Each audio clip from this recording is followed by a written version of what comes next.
Dear students, Assalamu alaikum. Today we will discuss about branches of chemistry. आज के topic में हमने branches of chemistry को discuss करना है. As we know that chemistry is a very vast field. To cover its all areas, it is further divided into branches. Chemistry आपके पास बहुत ही vast field है. आप इसके तमाम एरियाज़ को एक ही फील्ड के अंदर कवर नहीं कर सकते, इसलिए हमने इसको डिफरेंट ब्रांचेस के अंदर डिवाइड किया है. Some of the important branches of chemistry are given as follows. आज हमने केमिस्ट्री की कुछ इम्पॉर्टेंट ब्रांचेस को डिस्कस करना है. वो कौन सी हैं? Number 1 physical chemistry, organic chemistry, inorganic chemistry, analytical chemistry, biochemistry, nuclear chemistry, industrial chemistry and environmental chemistry. Today we will discuss all of these branches one by one. Dear students, our first branch is physical chemistry. Physical chemistry is the branch of chemistry which deal with the study of relationship between physical properties of matter and their chemical composition. Physical chemistry chemistry की वो branch है जिसमें आपने एक relationship study करना है. कैसा relationship? Matter की फिजिकल प्रॉपर्टीज़ और उसकी केमिकल कंपोजिशन के दरमियान जो रिलेशनशिप है वो आपने स्टडी करना है. हम इसको समझते हैं एक एग्जांपल के थ्रू. फॉर एग्जांपल हमारे पास वाटर एक मैटर है, कंपाउंड है. इसकी केमिकल कंपोजिशन है H2O और डिफरेंट फिजिकल प्रॉपर्टीज़ आप जानते हैं जैसे कि melting point, boiling point, density, colour, smell, ये हमारे पास होती हैं physical properties. For example water का बॉइलिंग पॉइंट हमारे पास है 100 डिग्री सेंटीग्रेड. इसके साथ कंपैरिजन में मैंने एक दूसरी एग्जांपल ली है स्पिरिट की. स्पिरिट भी आपके पास एक मैटर है, केमिकल कंपाउंड है. इसकी केमिकल कंपोजिशन है C2H5OH. इसे हम इथाइल अल्कोहल भी कहते हैं. अब इसके फिजिकल प्रॉपर्टीज़ डिफरेंट होंगी, melting point, boiling point, smell, colour. और यहाँ पर मैंने इसका बॉइलिंग पॉइंट लिखा है 78.37 डिग्री सेंटीग्रेड. मैंने नीचे एक पॉइंट लिखा हुआ है केमिकल कंपोजिशन जब चेंज होगी तो फिजिकल प्रॉपर्टीज़ भी चेंज होंगी. अब मैं आपको कंपेयर करके बताता हूँ कि किस तरह से हम रिलेशनशिप स्टडी करते हैं केमिकल कंपोजिशन और फिजिकल प्रॉपर्टीज़ का.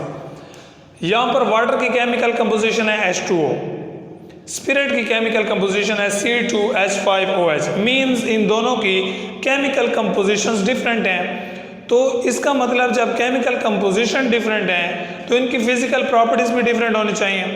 वाटर आपके पास वाटर का अपना मेल्टिंग पॉइंट होगा, स्पिरिट का अपना मेल्टिंग पॉइंट होगा. वाटर का अपना बॉइलिंग पॉइंट होगा, स्पिरिट का अपना बॉइलिंग पॉइंट होगा. लेट्स से मैंने यहाँ पर लिखा हुआ है वाटर का बॉइलिंग पॉइंट आपके पास 100 डिग्री है, स्पिरिट का बॉइलिंग पॉइंट आपके पास 78.37 डिग्री सेंटीग्रेड है. दोनों की जब केमिकल कंपोजिशन डिफरेंट है तो इनकी प्रॉपर्टीज़ भी डिफरेंट है, फिजिकल प्रॉपर्टीज़.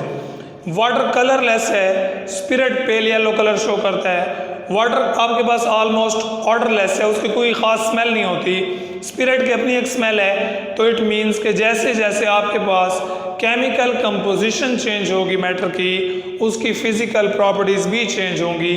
तो हम फिज़िकल केमिस्ट्री के अंदर यही रिलेशनशिप स्टडी करते हैं कि मैटर की केमिकल कंपोजिशन और फिज़िकल प्रॉपर्टीज़ में क्या रिलेशन है. सेकेंड ब्रांच हमारे पास है organic chemistry. Organic chemistry is the branch of chemistry which deal with the study of hydrocarbons and their derivatives.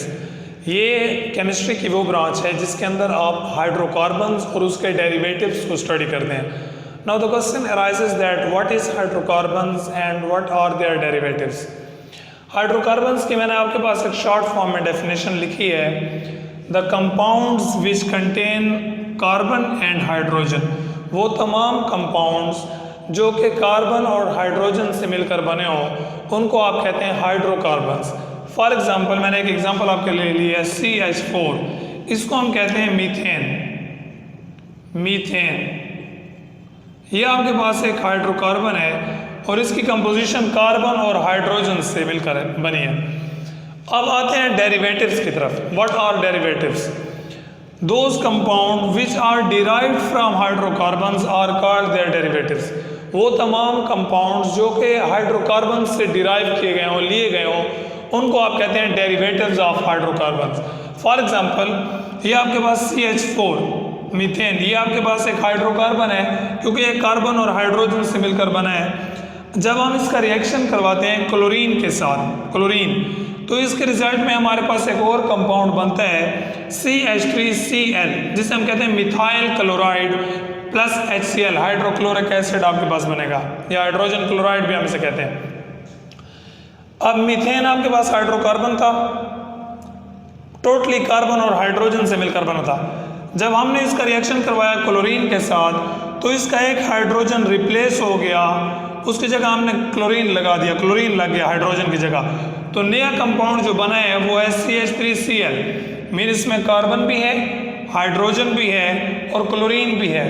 तो ये है डेरिवेटिव ऑफ हाइड्रोकार्बन्स, हाइड्रोकार्बन से जो डिराइव किया गया हो। तो ऑर्गेनिक केमिस्ट्री के अंदर हम हाइड्रोकार्बन्स को स्टडी करते हैं और उनके डेरिवेटिव्स को स्टडी किया करते हैं। स्टूडेंट्स, नेक्स्ट ब्रांच हमारे पास है इनऑर्गेनिक केमिस्ट्री।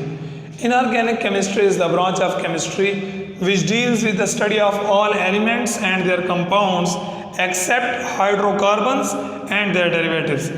अब इनऑर्गेनिक केमिस्ट्री वो ब्रांच है केमिस्ट्री की जिसमें आप तमाम एलिमेंट्स और कंपाउंड्स को स्टडी करते हैं एक्सेप्ट हाइड्रोकार्बन और उसके डेरिवेटिव। मींस इस ब्रांच में आपने हाइड्रोकार्बन्स और उसके डेरिवेटिव्स को स्टडी नहीं करना, उसके अलावा जितने भी आपके पास एलिमेंट्स और उनके कंपाउंड हैं उनको आपने स्टडी करना है। फॉर एग्जांपल, सोडियम आपके पास एक एलिमेंट है, जिंक है, कॉपर है। अब इसमें ये हाइड्रोकार्बन्स नहीं है क्योंकि ये कंपाउंड, ये एलिमेंट्स कार्बन और हाइड्रोजन से मिलकर नहीं बने, और इनके कंपाउंड्स हम स्टडी करते हैं। जैसा कि सोडियम से आगे हमारे पास कंपाउंड बनता है सोडियम क्लोराइड, जिंक से जिंक क्लोराइड। तो वो तमाम एलिमेंट्स जो कि हाइड्रोकार्बन और उनके डेरिवेटिव्स के अलावा होंगे उनको हमने स्टडी करना है इन ऑर्गेनिक केमिस्ट्री के अंदर। Dear students, it was all about the branches of chemistry.